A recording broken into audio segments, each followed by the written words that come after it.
哇，大佬，條線路圖好似仲多過我大腦裏邊啲神經線啊！點搞啊？哇！呢個地鐵站咁多雕像嘅，-16唔係溫度，係樓層嘅數字啊！我而家要行翻上16層嘅樓梯啊！果然係一個秘密基地啊！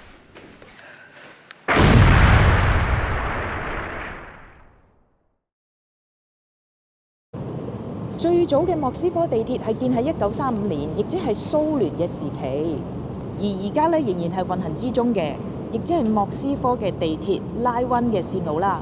而拉溫呢係長11公里，總共就有13個站。好啦，我哋睇下1號線嘅經典 Kosmokaya 站啦。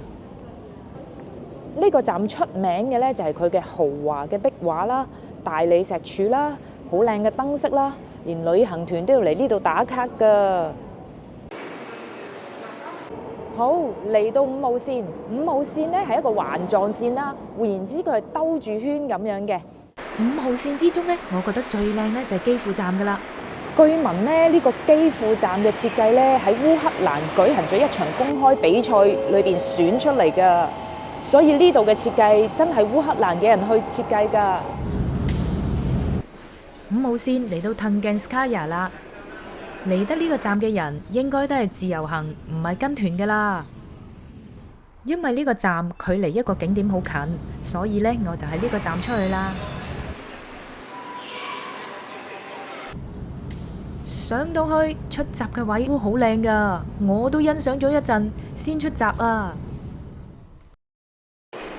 跟住嚟到3號線，最值得睇嘅呢就係呢個 Ploshchad Revolution 革命廣場站。呢個站呢，你哋可能會經過嘅，因為呢佢好近紅場㗎，而每個圓拱形嘅入口呢都有雕像㗎，總共有76個，而雕像呢都有唔同類型嘅人㗎，例如農夫、學生、運動員、教師等等。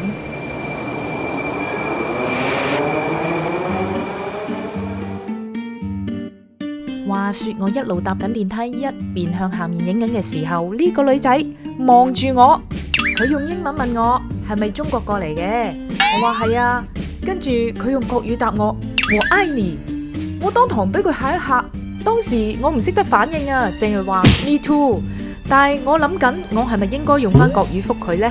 可能慣咗喺香港見親金頭髮嘅人，我都係講英文啦，所以轉唔切啊。其實我嚟之前都有諗過，咁複雜嘅莫斯科地鐵系統會唔會搞到蕩失路㗎？但係嚟到之後，我發覺我錯晒啊！因為呢度啲指示十分之清晰啊！簡單嚟講，你知你嘅終點站係咩 number 嘅線路，同埋嗰個顏色，你就好易揾到㗎啦。就算你入到車裏邊啊，只要你抬頭一望啊，都有好清晰嘅指示㗎。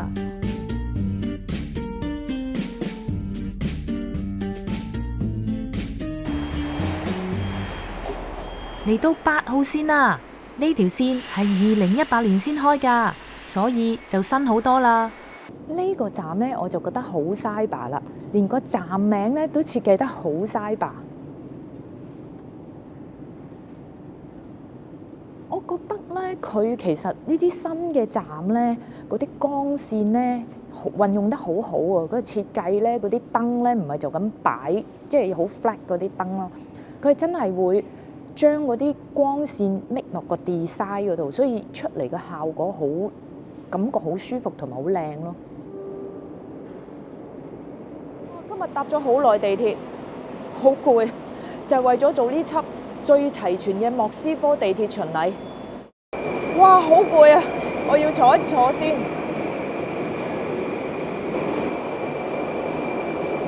呢個站咧本身係我最中意嘅，因為我覺得咧佢用採光咧嚟配合呢度啲光線咧射出嚟好柔和啦，同埋好靚啦，好有特色啦。佢啲光咧唔係白色嘅喎，即係佢有少少黃黃地咁樣咧，我覺得好舒服咯。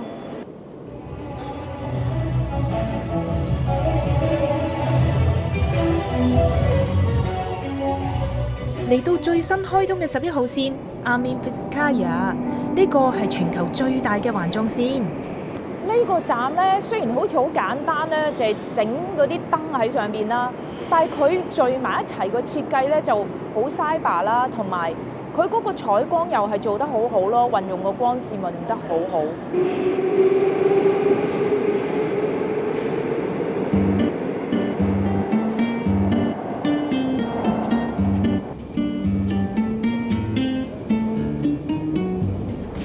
嚟到呢個站啦，呢個站咧其實就係大環線嘅其中一個站，就都屬於係新起嘅一個站啦。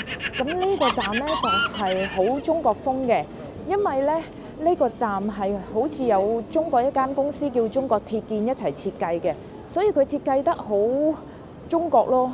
所以呢個站都係全部都係紅色嘅柱咯，同埋上面好多嗰啲好似個壽字嗰啲圖案咯。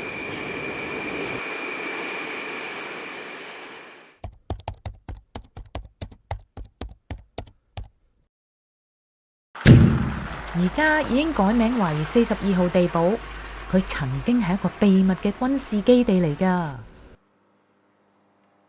入口呢就喺呢度，入咗去之後就唔俾影片㗎啦，不過可以影相。行咗16層樓梯之後，終於到啦！沿住呢條神秘通道繼續向前行。原來入到嚟係睇片啊！睇返冷戰點解會開始，跟住就去參觀其他地方啦。當中我最深刻嘅係有2個地方，有火箭模型啦、頭頂嘅飛機模型啦，同埋一個炸彈嘅模型啊。而另外一邊呢，就有一紮儀器。點解我咁深刻？因為我哋個街會請2位團友上去親身示範一下，我而家就將嗰日嘅情景還原俾大家睇下。H-10 seconds. 9, 8, 7, 6, 5, 4, 3, 2, 1, 0。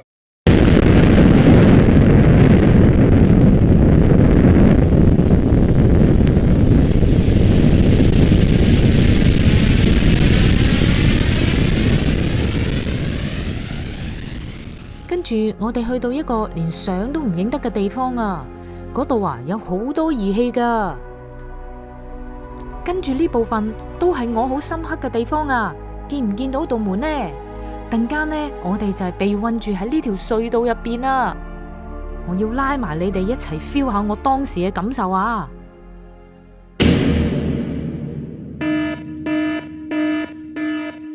！3 секунды, 2, 1, 0。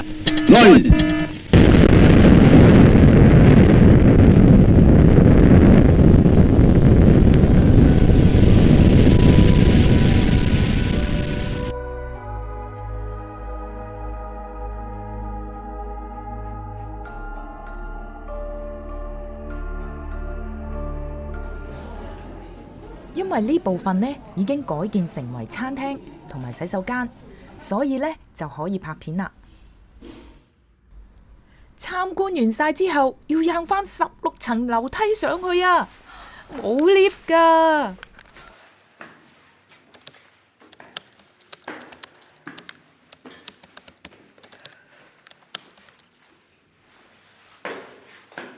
其實相傳咧，莫斯科嘅鐵路咧係一條神秘嘅2號線啊！點神秘啊？嗱，民用嘅地鐵咧大約就84米啦，佢就平行喺一個民用嘅地鐵線下面嘅，但係咧佢就再深200米。呢個傳說咧唔係冇可能嘅喎，因為曾經有人話真係發現咗呢條神秘嘅2號線嘅出口，仲影咗張相添啊！當時咧有民間嘅探險組織咧對呢條線路好有興趣啦，於是咧就不斷去揾啦，結果真係俾佢哋揾到呢條線路，仲影咗好多相翻嚟添啊！嗱，留意呢道門啊，係蘇聯時期製造，用嚟防止輻射噶，喺基輔同布拉格都有噶。據聞呢條神秘嘅2號線呢係連住克里姆林宮同埋機場噶。以便打核戰嘅時候咧，嗰啲軍政要員迅速咁可以逃離到去機場㗎。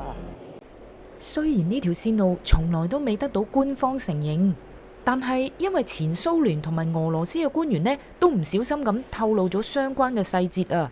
由於42號地堡都係以相似嘅形式存在，所以大家都相信呢條神秘嘅2號線係的確存有喺度㗎。我自己都講翻少親身經歷啦，就係我喺呢個地堡嘅42號影呢張相嘅時候呢，我係聽到樓上呢真係有啲地鐵行走嘅聲音㗎。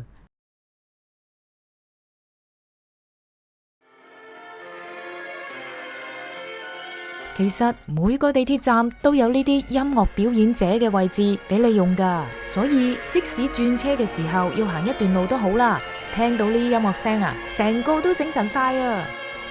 我哋就聽住地鐵嘅演奏會嚟完成呢個莫斯科行程啦。